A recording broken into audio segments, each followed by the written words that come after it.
I've been incredibly blessed to interact with a whole lot of famous people throughout my career, most of them in the world of sports.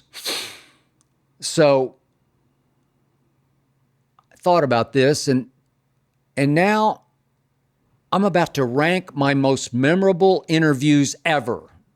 Maybe not the most productive interviews, as in bombshell headline making quotes. No, I'm talking about, I'm going to rank the interviews and how they impacted me, what they meant to me, how they rank in my memory bank, not the world's, in mine. So bear with me, because number one is going to be really outside the box, off the charts, weird. Okay, so back in 1977, I was working out here in Los Angeles for the LA Times, and they asked me to spend a week with, at that point, the great O.J. Simpson, who, of course, played out here at USC. You could make a case, greatest college running back ever. He was coming off a 1976 season in which he once again led the NFL in rushing yards. I think for the fourth time, he averaged 107 a game for, in those days, 14 games. He was only 29 years of age, and he was a breakout movie star, was O.J. Simpson out here in Los Angeles, obviously long before that happened. So he was making a movie up in Burbank, and it was called, chillingly, ominously, A Killing Affair. The idea was he was a detective who had a female partner with whom he had an affair that his wife finds out about. And they wanted me to hang with OJ, which I did for a week, watching him make the movie. On the set, he was called One Take Simpson because he was a first take and a last taker, man. He just, tell me what I'm supposed to do, I'll do it. And he would nail it. I watched scene after scene shot. He would nail it and nail it and nail it. Occasionally the director would say, let's try one more just where we tweak it this way. But whatever he was supposed to do, he did it. You want to talk about gifted on the field and in front of the cameras? OJ was as gifted as it ever got. Ever, trust me, ever. He was as crossover popular from black to white to everybody as ever there's been in professional sports. It seemed like in those days he was in every other commercial, the one you might, if you're old enough, remember, Go, OJ, Go, for Hertz Rent-A-Cars running through the airport to get his rent car. So his detective partner was being played by Elizabeth Montgomery. And now to my number one overall interview of my life. The PR guy asked me, would you like to talk to Elizabeth about OJ? And I'm like, Elizabeth Montgomery would talk to me? Sure. She said she's happy to talk to you. Not that she knew who I was, but she knew I was doing a story for the LA Times about OJ. Okay. You got to understand what Elizabeth Montgomery meant to me as a kid growing up in Oklahoma City. She was 43 at that point. I was 25, maybe. She starred in a show, a sitcom called Bewitched. If you don't know it, you got to YouTube it and look it up, because she played a witch, a good witch, married to Darren. She could twitch her nose and she could fix anything.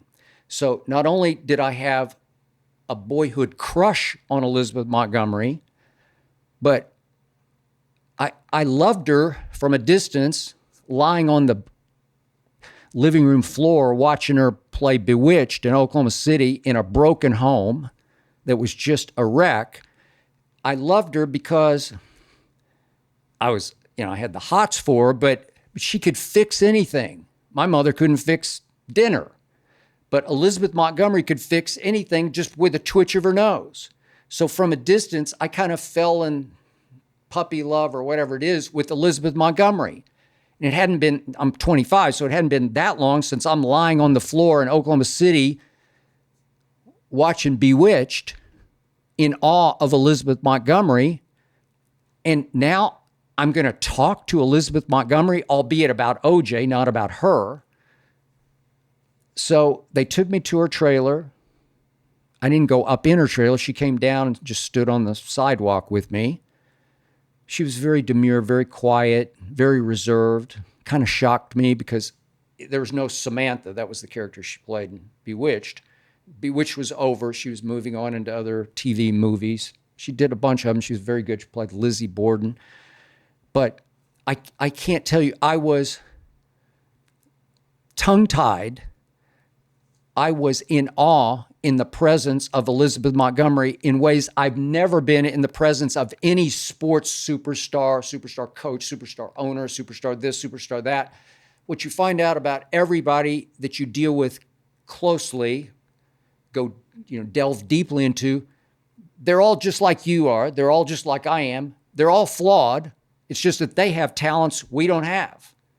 But the flaws are all still there. Elizabeth Montgomery died pretty young of cancer. But I still think about those 15 minutes I got to stand with Elizabeth Montgomery and look right into the eyes of Samantha Stevens. And that's my number one all-time interview experience of my life. Now let's get back to sports. Let's go to number 2. This involves the man whose poster was on my wall throughout my high school days, Muhammad Ali at First Cassius Clay. There was a sprinter named Houston McTeer in those days, maybe or maybe you won't remember him, but in high school, he became the fastest man in the world out of a little town called Milton, I believe it was, in the panhandle of Florida. I went up there and did a big story on him that got a lot of national attention. Then he wound up out here in LA at Santa Monica College with some handlers around him. One was a rich guy, rich real estate baron. The other was sort of a boxing promoter who knew Ali. And I was doing a story on the new group around Houston McTeer out here at Santa Monica College. And Ali got word of it. Ali liked Houston McTeer, believed in him, wanted to encourage him and stand behind him. He was struggling, had issues. Another who died way too young. And Muhammad Ali wound up calling me at home. This is pre-cell phone. This is just when you had your old dial phone on the wall in the kitchen. And on a Sunday morning, the phone rang and I just answered it. There's no call waiting. There's no caller ID. I just answered it and I heard a voice that I knew in an instant to whom it belonged. The voice said, "This is the champ." And I knew. And the champ just wanted to tell me that Houston McTeer was going to be okay and that I should believe in and trust the people he had surrounded himself with. I don't remember anything about what was spoken the rest of those 15 minutes we did speak, but the champ was calling me from his training center out on his farm in Michigan as he got ready for his next fight. I think it was with Ken Norton, as I recall. But on my home phone, in my apartment out here in Los Angeles at Overland and the Santa Monica, the 10 freeway, in my first apartment out here in LA, I'm talking on the phone to Muhammad Ali, whose poster was on my wall because I was so in awe of his achievements on and off the field, so to speak, in and out of the ring. What guts that man had. Now we get to number 3 on my list, which involves the greatest player, greatest performer in any sport ever, the man whose shoes I'm wearing as we speak, the man whose shoes I live in.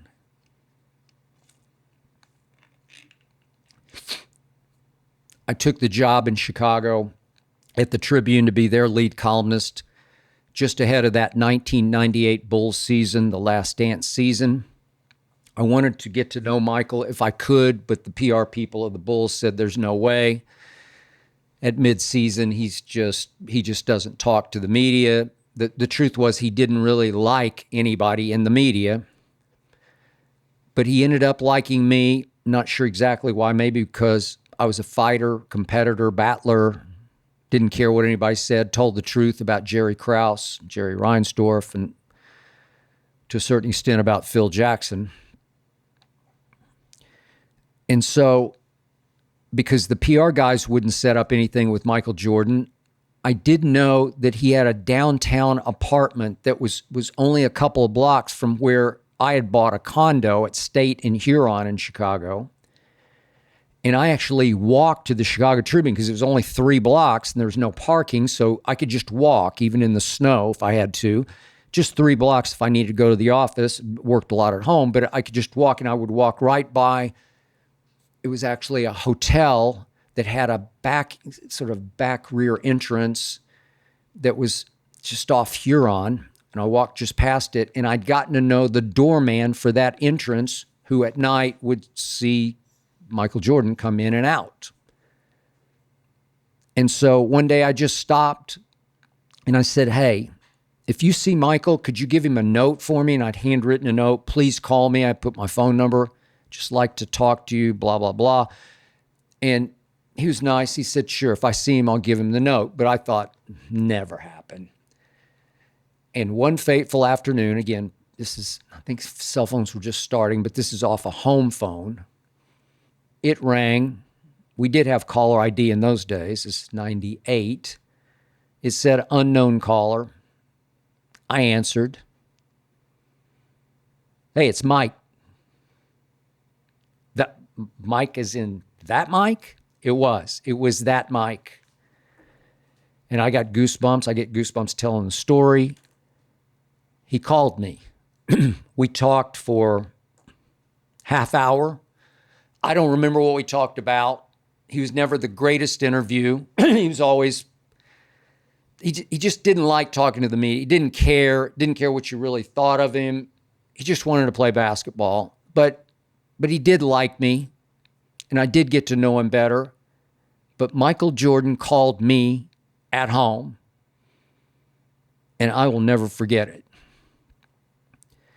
Number 4 on my list is a player, some of you may just know the name, but if you know his impact, Mickey Mantle was as famous a baseball player as ever there was. I can make a case he was more famous than Babe Ruth or anybody who came after. Mickey Mantle, he just played, it seemed like he played in every World Series. He played in 12. There were no playoffs. Just go straight to you win your side, and you go straight to the World Series. The Yankees won 7, but he's got all the records. Still has all the records. He just played in so many games.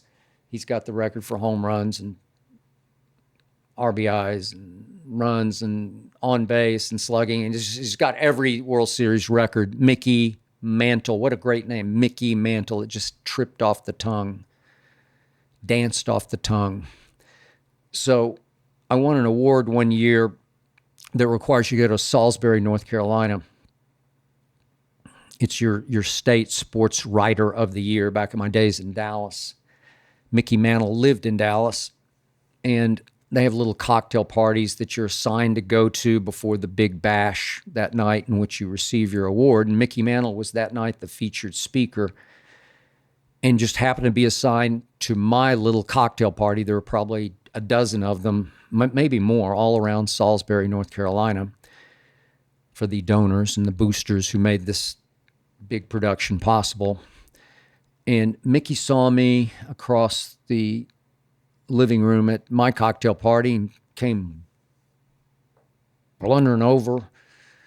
Mickey Mantle. He's big, not tall, maybe 5'11", but just so powerfully built. You can make a case. He won 3 MVPs. He won the Triple Crown in 1956. If he hadn't hurt his knee early in his career, because they say he was the fastest in the game because he switch hit. So from the left side of the plate, batting left-handed, he could get to first faster than anybody. But the point was, you can make a case he was the most gifted baseball player ever. So he comes just boom, boom, boom. And he's had too much to drink already, and he's got a feature speak. And he says to me, "Man, you write some weird shit." That's what he said to me. Those are the first words Mickey Mantle ever spoke to me. I just kind of was taken aback, chuckled. And I said, "Yeah, but it's true shit." And he laughed and said, "Yeah, it's probably true." And we chatted for a minute. And when I got back the next week, I decided I didn't get a contact for him. And I thought, I know he plays at Preston Trail Golf Club, so I called out there. I ended up getting somebody in the locker room attendant. I said, "Could you give Mickey a message from Skip Bayless?" "Oh, Skip Bayless, okay." Yeah, and he did. And Mickey calls me back, and I ended up going to his home and sitting with him, and he just poured his heart and soul out because he was having so much trouble with alcohol. Well, I grew up with 2 parents who had nothing but trouble with alcohol, and Mickey just spilled all over me alcohol and all the issues and all of his regrets about how he didn't take care of himself and it cut his career short and he could have been so much better. This was in like 1980 when I visited his home. It was kind of a modest home, North Dallas. I don't know. They said he didn't handle his money very well. He was just a wreck. And 4 years later, it'd be 1985. The man he played with, the other superstar, the other slugger, the home run record breaker was Roger Maris. And he died of lung cancer because he smoked, 85. And I went to the funeral up in Fargo, North Dakota, just before Christmas. It was snowing. It was like going to Alaska to me. But I went, and all the Yankee greats were there. And there was a cordoned off section for those greats at the hotel. Holiday Inn was the headquarters, little Holiday Inn in Fargo. And I went to the ropes, and I waved to Mickey, and he saw me, and he came over and he said, "Come back in here." He'd had too much to drink. We went and sat in the corner, and he just gushed about what Roger Maris meant to him, how he wished he could have been Roger Maris, that Roger was a much better human than he was. And I didn't even have to write that column. It just wrote itself. It won a bunch of awards, not because of my writing, but because what Mickey had to say about the great Roger Maris. And I'll never forget it. Which brings me, and by the way, Mickey did die of liver cancer. He's only 63. That was in 95. And the alcoholism had just destroyed his liver. Quick thought on FanDuel before I resume. Nothing says summer fun like adding excitement to the game while your friends are getting sunburned at the beach. Summer sports are calling your name. There's baseball under the stadium lights, obviously, golf on pristine green fairways, soccer matches with world-class goals, all the action-packed moments in between. So, come on. You're going to spend all day following your favorite sports on your phone anyway, right? So, might as well make it more thrilling with FanDuel. Open the app today to see the daily promotions. If you're new to FanDuel, new customers can bet just $5 to get $150 in bonus bets if your first bet wins. So, open the FanDuel app today, or you can visit, do it right now, FanDuel.com/my first name Skip. That's FanDuel.com/SKIP to get started right now. Fifth on my all-time memorable interview list was my friend Martina Navratilova, whom I got to know through Nancy Lieberman, whom I got to know through the woman I was dating at this time, 1981, in Dallas. The woman I was dating was the PR director, also doubling as the GM of the Dallas Diamonds women's basketball team, featuring Lady Magic, Nancy Lieberman, who's very close with Martina. Martina actually moved in with Nancy, who happened to live about 4 doors down from where I lived, with the GM/PR director of the Dallas Diamonds. So I got to know Martina that way through Nancy. And Martina and Nancy came to me in the summer of 81 and said that the New York Post was very close to breaking a story about Martina being gay. And she wanted me to write it before they wrote it so that she could trust that I would write it the way she would want to tell it in her words. There was no social media at that point, or obviously Martina would have just taken to Twitter or whatever it would have been, Instagram. So we actually went to my girlfriend's parents' house. We sat outside in the backyard. It was 105 degrees. We sat on the porch and we talked for 2 hours. And I took a lot of notes about Martina and all she had been through. I checked defector. Talk about spilling guts. Another column where it was the only time in my career where I just let her have my column, basically, because I knew how much it meant to her. And obviously I took no stands, had no opinion in this piece, and I was an opinionist. And I just let Martina tell the world about her sexuality. It was powerful, and I respected the guts that she had to tell her story. And of course, in short order, she lost all of her endorsements, her racket endorsements and her shoe endorsements, because in 1981, you just didn't speak out about that. Brings me to number 6. This was early 1980. No, it's actually 79, because it would be, well, I guess the calendar would have turned because we were heading to the Super Bowl that year. Cowboys were going to the Super Bowl to play the Steelers for the second time in the Super Bowl. Super Bowl 13. I was fairly new to Dallas. I'd come in October. I never sat down with the great Tom Landry, whom I'd grown up in awe of. He was God's coach to me. That became the title of my first cowboy book. And the PR people set up a brief interview on the Friday of the off week before they went into the second week that would lead up to the Super Bowl. And they would go obviously on to, it was in Miami at the Orange Bowl.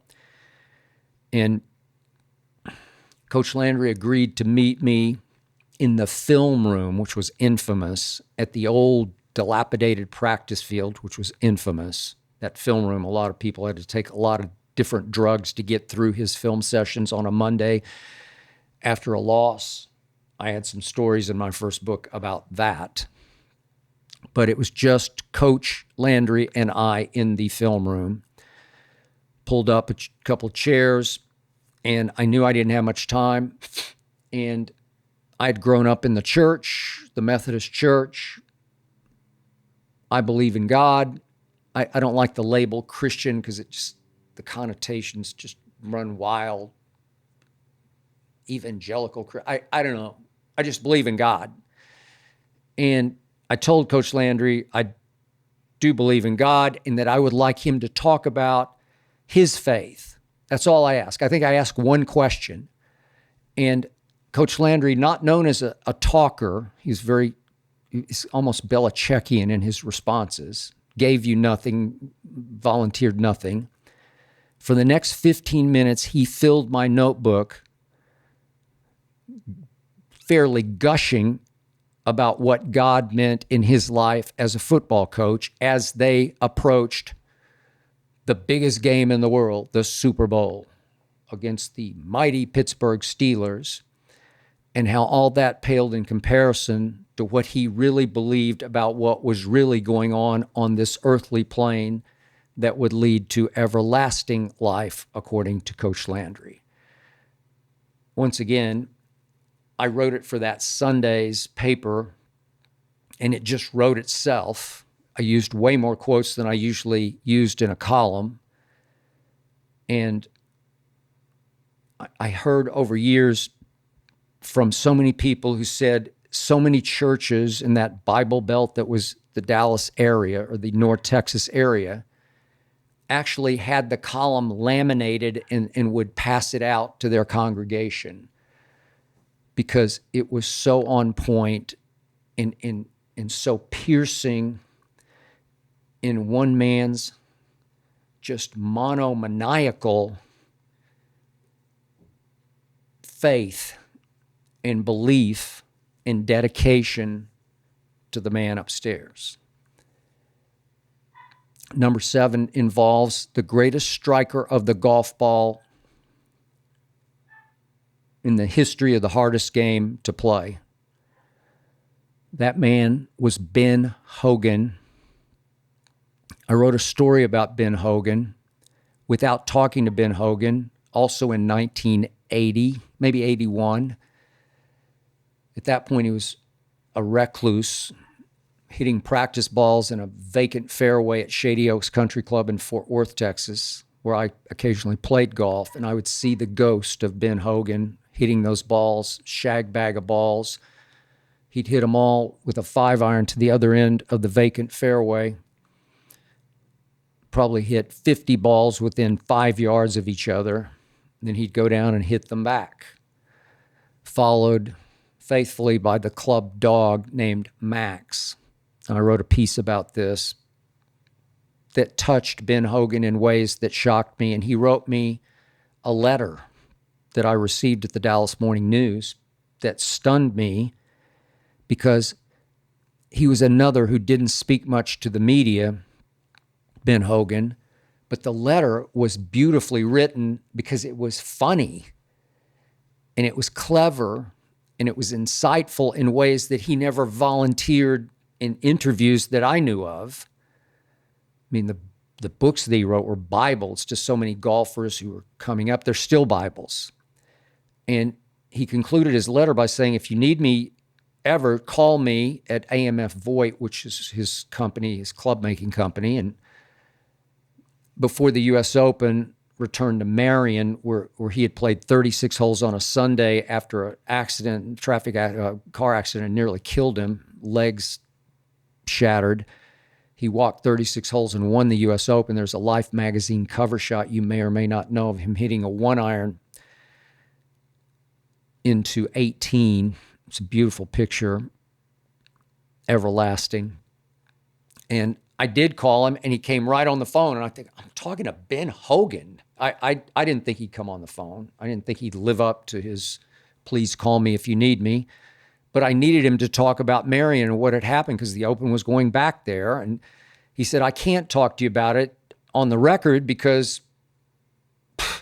if I do, every golf writer from here to Scotland's going to call wanting me to talk to them, and I'll feel bad because I don't want to talk to everybody about what happened, but I would talk to you, but I'm going to have to do it off the record. Well, obviously, if he's off the record and I can't quote him, I don't really have much.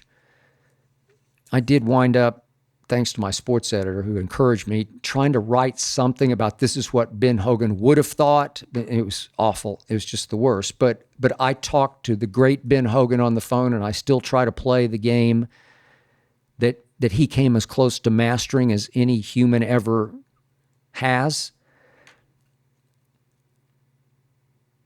And he loved my writing, and we talked on the phone. Number eight's another athlete who was so dear to me in my high school years, Pistol Pete Maravic. I've just, in all my years of basketball, if you don't know what I'm talking about, you just got to look at the YouTube, especially the college YouTube. There's just never been anything like Pete Maravic, especially in college, even though he went on to be a 5-time NBA All-Star and a 2-time first-team All-NBA star. What he was doing in college basketball was beyond comprehension, because there was no shot clock so people could stall on him, and there was no three-point line, and all he's doing is shooting threes, because I saw him play. I saw him play twice live in person. And they've done studies where they've tried to see what he would have. He averaged 44 points a game at LSU in 3 years that he played varsity basketball at LSU. Played for his father, so that helped because he had the greenest light in the history of green lights.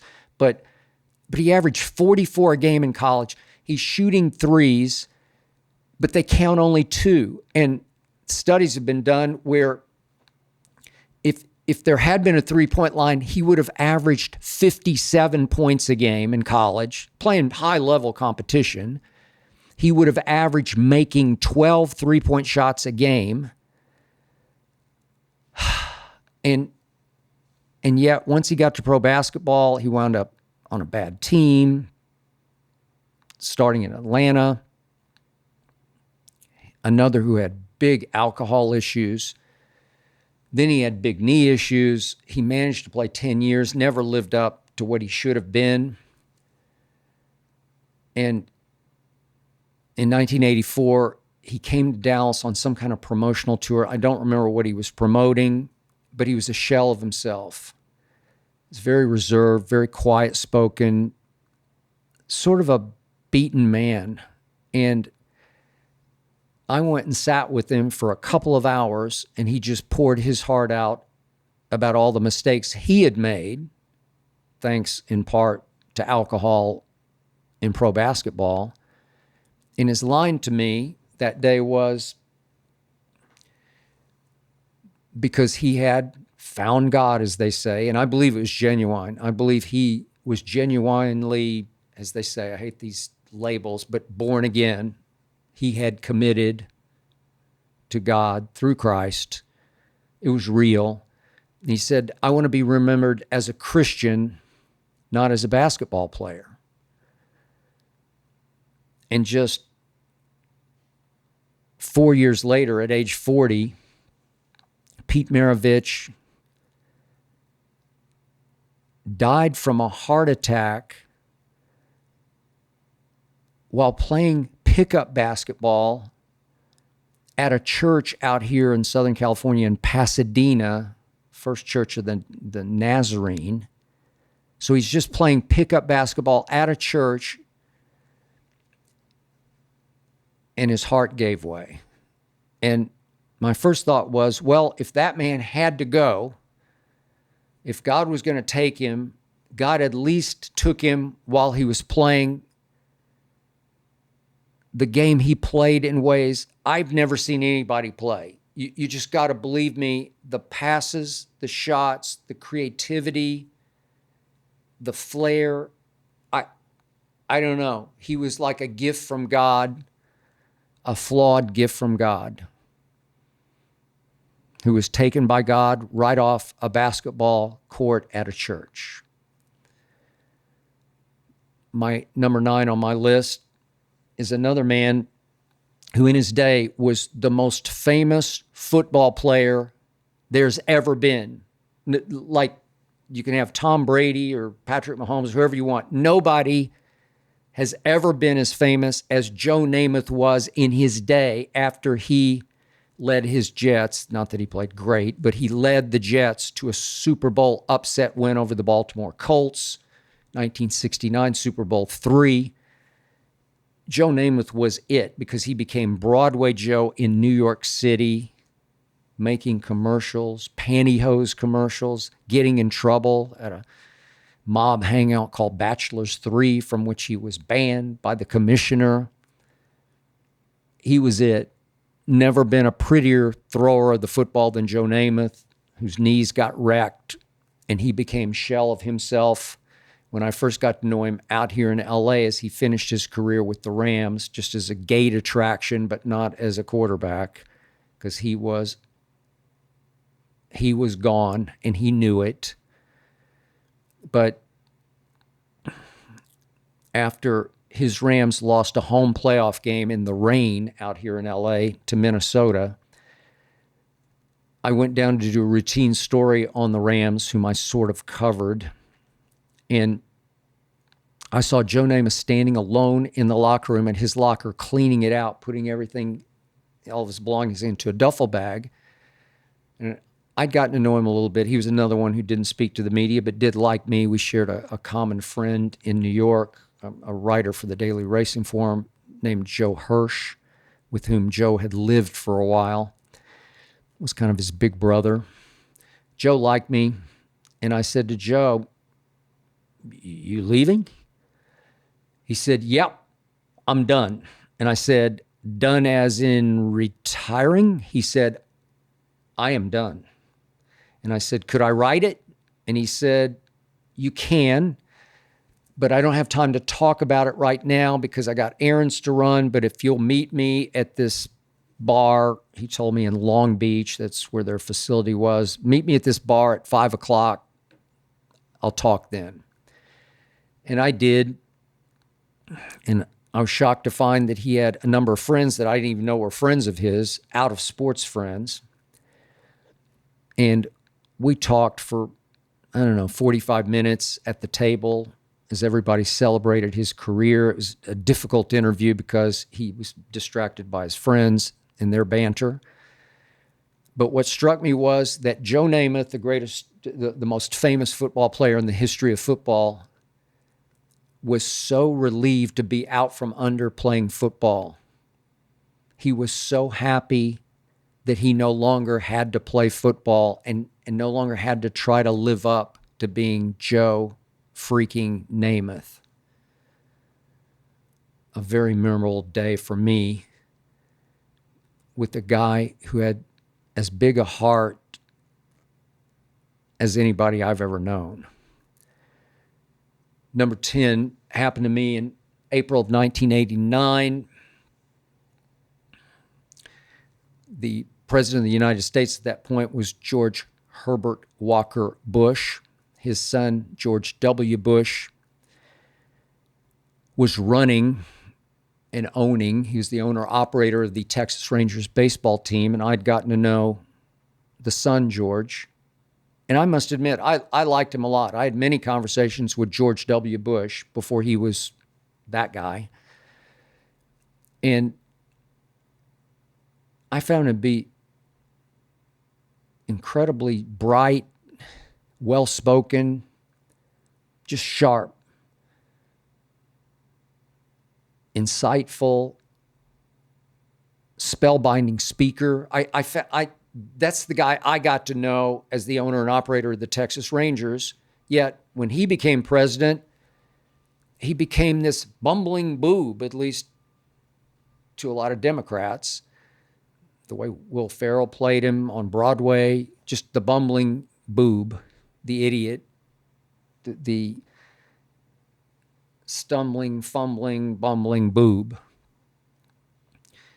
So in April of 1989, a movie came out called Field of Dreams. And it touched a lot of people who love baseball and the father-son connection of baseball. And I called George W. Bush, who readily took my call, and we spoke on the phone, and I just asked him what connection did he have with his father that involved baseball, because both his father and George played baseball at Yale. I think the father was better at baseball than George W. was, because the father was the captain of Yale teams, I think 2 College World Series teams back in the day. But the point was that I just needed the son to talk about what it meant baseball-wise to connect with the father. And he's another one who just took over the notes I was taking. I never used a tape recorder. I didn't like them. I didn't have time to transcribe because I was a newspaper columnist. You just don't have time. But I'm scribbling notes, and I was accurate.